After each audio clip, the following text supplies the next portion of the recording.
আপনি কি আপনার বয়ফ্রেন্ড কিংবা গার্লফ্রেন্ডের সাথে ছবি পোস্ট করতে পারছেন না? আপনার চেহারা কি আমার মতো খারাপ ফেসবুকে ছবি পোস্ট করতে সাহস পান না? নো টেনশন, গিবলি বানাই ফেলুন। 60 বছর বয়স্ক লোককে এনিমেটেড করে 20 বছরের ছেলে মনে হচ্ছে। মানে কি একটা ট্রেন আসছে ভাই, কি চতুর্দিকে সব খালি এনিমেটেড হয়ে যাচ্ছে। সামনে ঈদ আসছে, কেনাকাটা কর, ঈদের ছবি পোস্ট কর। তা না, গিবলি নিয়ে সবাই পড়ে আছে।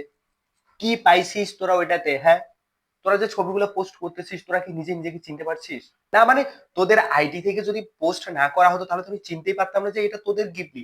কোথায় তোদের মুখ দেখ আর কোথায় তোদের এনিমেটেড ভার্সন।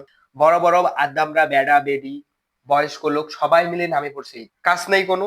হ্যাঁ বন্ধু, আসলি? আরে আমি তোকে কল করছিলাম ওই ওই জন্য আসার, আমার একটা গিবলি ছবি বানিয়ে দিতি এনিমেটেড। আরে আমি পারতেছি না। আচ্ছা যাচ্ছি, দাঁড়া। ক্যামেরাটা ক্যামেরাটা অফ করি।